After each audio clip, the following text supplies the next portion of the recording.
अस्सलाम वालेकुम वरहमतुल्लाहि। मेरे प्यारे भाइयों, अल्लाह ईश्वर गॉड की सलामती आप सभी पर हो। जिस तरीके से सियालकोट में मॉब लिंचिंग हुआ और उसे बेदर्दी से मारा गया, पीटा गया, उससे भी दिल ना भरने पर उसे जला दिया गया, आज आगे हम उसी पर डिस्कस करेंगे। मिलते हैं इस वीडियो के छोटे से इंट्रो के बाद।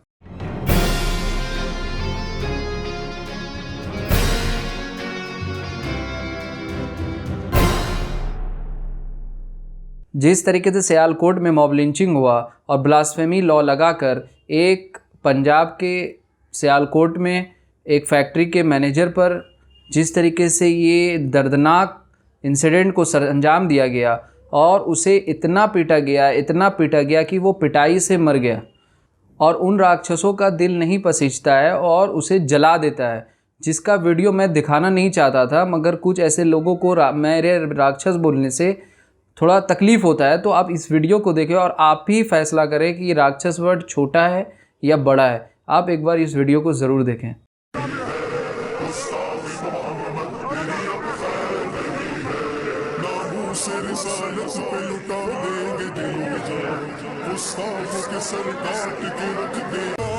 आपने वीडियो देखा, जिस तरीके से ये मामला नज़र आता है और जिस तरीके से लोगों का गुस्सा और जहालत और हैवानियत का नंगा नाच दिखता है, वहाँ पर किसी भी एक इंसान को इतना सा भी होश नहीं और कि ये एक इंसान है और हम किस वजह से उसको मार रहे हैं और उसमें कितनी बात में सच्चाई है, किसी को भी फ़र्क नहीं पड़ा।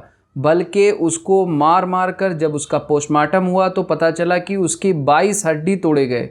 आप सोचिए कितना बड़ा ये इसको इंसान कहा जाएगा। और ये जिस तरीके का मामला हुआ, ये तो इनह्यूमन एक्ट है, ये किसी इंसान का नहीं, राक्षसों का काम है। और ये राक्षस भी अपने राक्षस को इस तरीके से नहीं मारेगा, उससे भी बढ़कर ये मामला है। और आप उसका एक एक्सक्यूज़ देते कि आपके प्रॉफिट मोहम्मद के बारे में उन्होंने कुछ गलत बयानी की और उस वजह से आप लॉ को अपने हाथ पर लेकर ऐसे मॉब लिंचिंग के लिए चले आते हैं। ये प्रियंका कुमारा के साथ जो ये मामला हुआ, ये बहुत शर्मनाक है, इस पर कुछ कहा ही नहीं जा सकता। और जिस तरीके से इस्लाम के नाम पर ये मामला हुआ, ये और शर्मनाक है कि आप धर्म के आधार पर किसी को मारने का आपको किसने हक दिया है। और आप कहते हैं कि ये प्रॉफिट मोहम्मद के बारे में कुछ कहे या अपशब्द है, वो जांच का विषय है। वहाँ की कॉन्स्टिट्यूशन है, वहाँ पर ब्लास्फेमी लॉ एग्जिस्ट करता है, जिसके वजह से ऐसे इंसिडेंट्स बहुत देखने को मिलते हैं। वहाँ पर ये लॉ एग्जिस्ट करने के बाद भी इतने मामले, इतने राक्षसों वाले काम देखने को मिलते हैं। और आप देखिए, उसमें नारा लग रहा था, लब्बैक लब्बैक या रसूल, गुस्ताख रसूल की एक ही सज़ा, सरतन से जुदा, सरतन से जुदा। आप सोचिए कितना शर्मनाक बात है। जिसने ये कलिमा लिखा है उस पर तो केस चलना चाहिए और लोगों को प्रोवोक करना कि लोग किसी को कत्ल कर दे गुस्ताख रसूल के नाम पर, अल्लाह की गुस्ताखी पर, किसी की भी गुस्ताखी पर किसी को कत्ल कर दे। इससे आप ये ज़हन नहीं रखिए कि ये सिर्फ हिंदू को टारगेट किया गया है। सलमान तसीर साहब जो वहाँ के पंजाब के गवर्नर थे, उनको भी 2016 में मुमताज़ कादरी ने मौत के घाट उतार दिया था। और अफ़गानिस्तान की साफिया फ़िरोज़ी, उसको भी इस तरीके से बर्बरता से ब्रूटली मारा गया है, जिसको मैं अलग वीडियो में दोनों पर बात करूँगा और ये डिटेल में बात करना बहुत ज़्यादा ज़रूरी है। तो मैंने सिर्फ एग्जांपल्स दिए हैं कि इसमें कोई भी बचा हुआ नहीं है। ये राक्षसों किसी को भी टारगेट बना सकते हैं। आपको एक और मैं मिसाल दे दूं, जुनैद जमशेद को भी इस तरीके से लिंचिंग करने की कोशिश की गई थी, मगर वो बचा लिए गए एक मॉब से।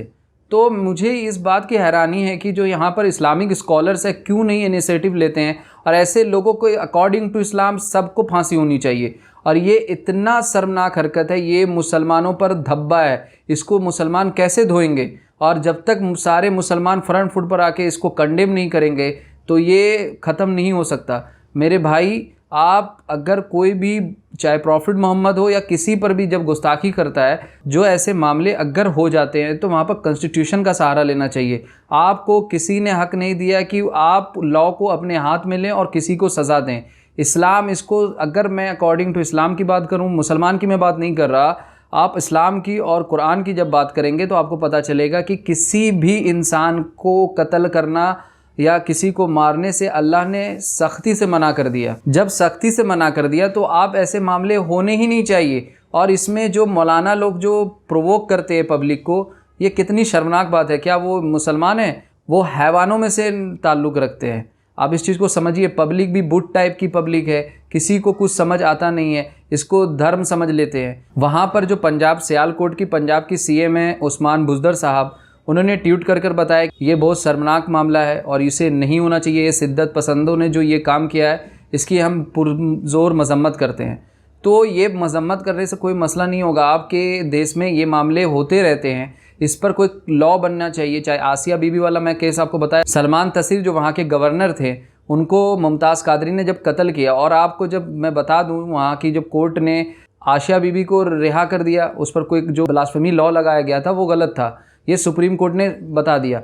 दूसरी बात कि जब अब मुमताज़ कादरी ने सलमान तसीर को मारा, उसको सजाए मौत देने पर और जब वो उसको फांसी दी जाती है तो पूरी भीड़ उमड़ पड़ती है उसके जनाजे में। तो आप देखिए किसकी आइडियोलॉजी क्या है। आप इतना जल्दी किसी को नहीं बदल सकते, ये सोच को नहीं बदल सकते। वो मुसलमान है ही नहीं, वो सब सिर्फ नाम का इस्लाम का चोला पहने हुए हैं। आप आ जाइए, आप इस्लाम में मोहम्मद सल्लल्लाहु अलैहि वसल्लम का थोड़ा सा ज़िंदगी देखते हैं। आप देख लीजिए, जो प्रॉफिट मोहम्मद का सर फोड़ दिया गया, दांत तोड़ दिया गया, पिंडली फाड़ दी गई, उनकी पिटाई की गई, उनकी बेटी के साथ जुल्म और ज़्यादतियाँ की गई, और उस नबी के अज़ीज़ चचा को मौत के घाट उतारने के बाद उनका सीना चाक किया गया, उनको अल्लाह के रसूल सल्लल्लाहु अलैहि वसल्लम ने माफ़ कर दिया, किसी से बदला नहीं लिया।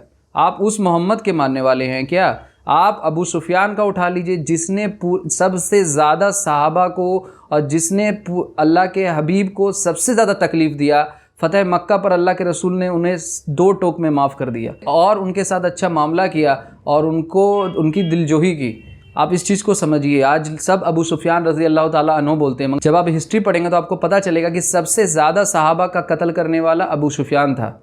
तो ये बात है, जो नबी दरगुज़र करने वाला, जो नबी माफ़ करने वाला, आज उसका उम्मत किस तरीके से उनके नाम पर थोड़ी सी बात पर, चाहे कमलेश तिवारी का इंडिया में जिस तरीके से मर्डर किया गया वो भी एक मजम्मत है, वैसे लोगों को तो फांसी पर तुरंत लटका देना चाहिए। ऐसे जो मज़हब के नाम पर हो तो फिर तो उसको तुरंत सजाए मौत देनी चाहिए।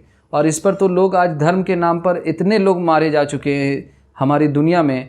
ये बहुत शर्म की बात है कि धर्म तो इंसान को जीने का तरीका सिखाता है, मोहब्बत सिखाता है, प्यार सिखाता है, इखलास सिखाता है, मगर हम कहाँ हैं? कोई भी मज़हब इससे बचा नहीं है मेरे भाई। आप किस राह पर निकल पड़े हैं, इसे हम सबको समझना चाहिए। मैं मुसलमान के अगेंस्ट नहीं हूँ, मैं सही इस्लाम को नाफिज करने के पक्ष में हूँ।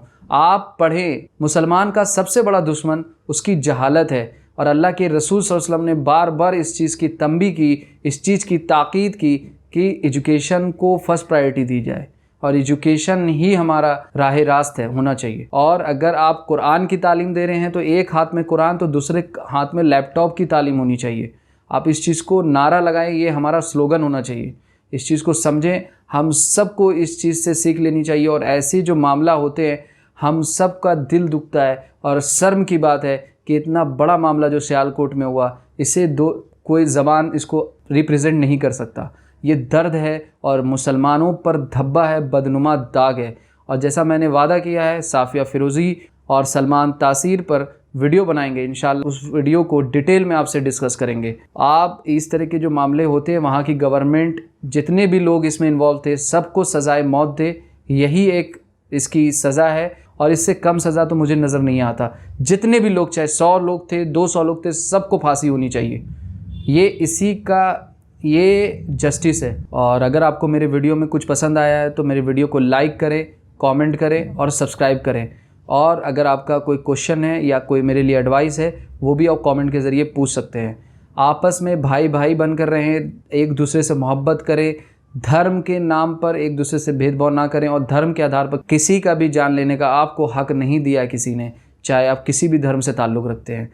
आपस में एक दूसरे के हक अदा करें, आसपास सफाई रखें, गंदगी ना करें, आसपास थूके नहीं, अपने देश के जवानों और पुलिस की इज्जत करें, आपस में एक दूसरे के साथ मोहब्बत रखें और स्वच्छ अभियान का हिस्सा बने। हिंदू, मुस्लिम, सिख, ईसाई आपस में सब भाई भाई।